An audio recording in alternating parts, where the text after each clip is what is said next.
No textures, no realism. Let's add textures. Hi everyone, welcome back. Last video में हमने cup का model design किया था. In this video we are gonna add textures. So without wasting any time let's begin. Alright, cup की modelling हमारी हो गई थी. Now we will move on to texturing.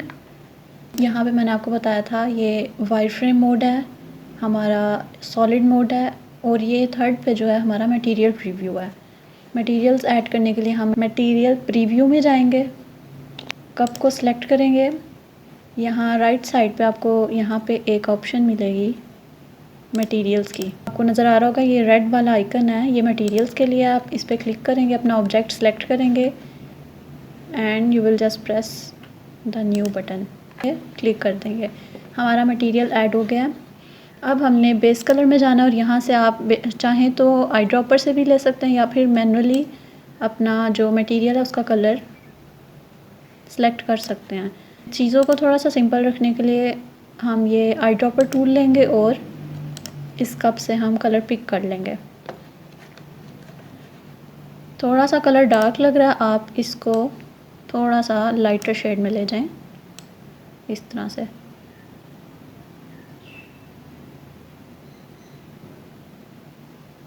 अच्छा, एक और चीज़, अब जो इसका हैंडल है इस पर आप स्क्रैच से मटेरियल ऐड करने के बजाय एक इसकी छोटी सी टिप है. आपने क्या करना है, सबसे पहले आप इस हैंडल को सिलेक्ट करेंगे, शिफ्ट प्रेस करके आप अपना कप की बॉडी सेलेक्ट करेंगे. उसके बाद अपने कीबोर्ड से आप प्रेस करेंगे Ctrl+L. आपके पास ये एक पैनल ओपन हो जाएगा. इसमें आपको थर्ड पे नज़र आ रहा है लिंक मटेरियल. इस पर क्लिक करेंगे और आप देख सकते हैं सेकंड्स में, विद इन सेकंड्स आपका मटेरियल अप्लाई हो गया. तो स्क्रैच से बिल्कुल एक नया मटेरियल ऐड करें और फिर कलर सेट करें, उससे बेहतर ये है कि आपको जब सेम मटेरियल चाहिए हो तो आप पहले जिस ऑब्जेक्ट पे आपने वो मटेरियल कॉपी करना है उसको सिलेक्ट करें and then press shift and then press the other object. Ctrl+L से लिंक मटेरियल हो जाएगा. अगर आप रेफरेंस इमेज में देखें तो जो हमारे कप की सरफेस है थोड़ी सी ग्लॉसी है, लेकिन जो हमारा यहाँ पे कप का मॉडल है ये है बिल्कुल मैट.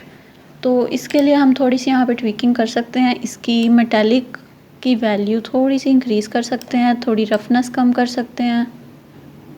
आप देख सकते हैं यहाँ पे इसमें शाइन आना शुरू हो गई है, मतलब कि कप की जो सरफेस है वो शाइनी लग रही है, थोड़ी सी ग्लॉसी. थोड़ा सा मुझे ज़्यादा लग रहा है तो मैं इसकी थोड़ी सी रफनेस इंक्रीज़ कर दूँगी. बाकी जो ये नीचे ऑप्शंस हैं इसमें इनका इतना यूज़ नहीं है, लेकिन विद टाइम जैसे जैसे हम आगे काम करेंगे तो ये भी डिस्कस करेंगे. इतनी मुश्किल चीज़ें नहीं है, लेकिन यहाँ पे अभी इसकी इतनी ख़ास ज़रूरत नहीं है. आप सिर्फ बेसिक यहाँ से एक कप को आप टेक्सचर दे सकते हैं. अच्छा, ये तो होगी कप की टेक्सचरिंग. अब इस तरह से हम बस कप को नहीं देख सकते. इसके लिए हमें थोड़ा सा जिस सरफेस पे ये पड़ा हुआ हो, प्लेस हुआ हो, हम थोड़ी सी वो डिज़ाइन कर लेते हैं. एक नाइस लाइट सा बैकग्राउंड ऐड कर लेते हैं. सबसे पहले जो रेफरेंस इमेज है इसको मैं हाइड कर देती हूँ यहाँ से. We just gonna add a plane. आप यहाँ ऐड के बटन से भी कर सकते हैं या फिर Shift+A से कर सकते हैं. मैश में जाके प्लेन पे क्लिक कर दें. प्लेन हमारे पास आ गया. नमपैड से 1 प्रेस करके हम फ्रंट व्यू में जाएंगे और इसको इस तरह से हम सेट कर लेंगे बिल्कुल कप के नीचे. एक और काम जो हम करेंगे, इसकी थोड़ी सी स्केलिंग कर देंगे. मैंने S प्रेस करके माउस को ड्रैग कर रही हूँ. ये हो गया, थोड़ा सा और इंक्रीज़ कर देते हैं. अच्छा, ये तो हो गया इसका जो सरफेस है जिस पे ये कप प्लेस किया हुआ है, लेकिन अब हमें इसका एक बैकग्राउंड भी चाहिए. बैकग्राउंड के लिए we gonna switch to edit mode. यहाँ से भी कर सकते हैं या फिर कीबोर्ड से आप टैब की प्रेस कर सकते हैं. एज सिलेक्शन मोड में हम ये वाला एज सेलेक्ट करेंगे जो इसकी बैक साइड पे है और इसको हम E प्रेस करके एक्सट्रूड कर देंगे. अब ये एक्सट्रूड हर डायरेक्शन में हो रहा है, तो हमने स्पेसिफिकली इसे Z एक्सिस के अलॉन्ग एक्सट्रूड करना है. हम कीबोर्ड से Z प्रेस कर देंगे और ये Z एक्सिस के अलॉन्ग एक्सट्रूड हो गया. अब सब कुछ ठीक लग रहा है, लेकिन जो ये एक एज बना हुआ है, एक कॉर्नर बना हुआ है ना, इसको मैं थोड़ा राउंड करना चाह रही हूँ. उसके लिए हम क्या करेंगे, इस एज को सेलेक्ट करके इसको हम बेवल करेंगे.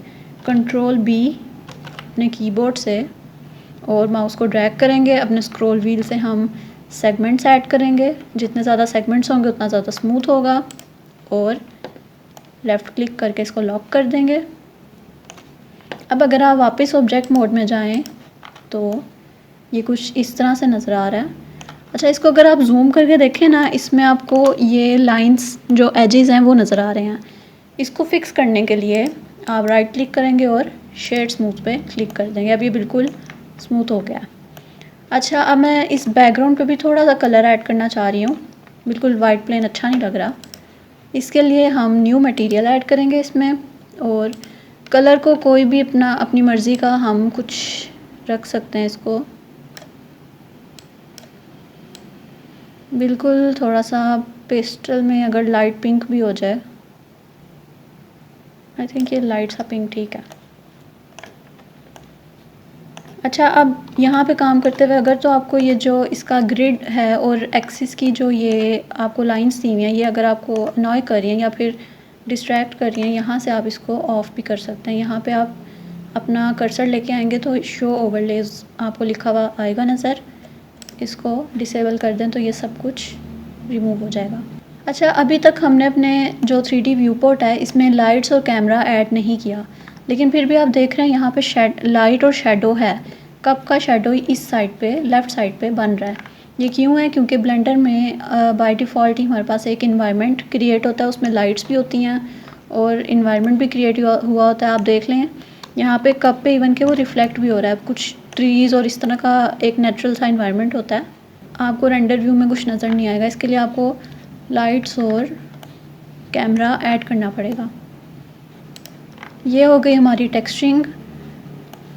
अब इसमें जो मेन चीज़ रह गई है वो हमारी एक रेंडरिंग करना है, और रेंडरिंग से पहले हमने क्या करना है, हमने लाइट्स ऐड करनी है, हमने कैमरा ऐड करना है, और चाहे तो आप इस कप को एनिमेट कर लें या फिर एक सिंपल इसका एक रेंडर निकाल लें। तो ये हो गई हमारी texturing final. Alright everyone, this was it for today. Now I am gonna give you first assignment. आप किसी भी चीज़ का मॉडल डिज़ाइन करें, add textures to it, and you can simply share with me on Instagram. I'll drop the link in the description box. Don't forget to like, share and subscribe. I'll see you in the next one. Until then, bye bye.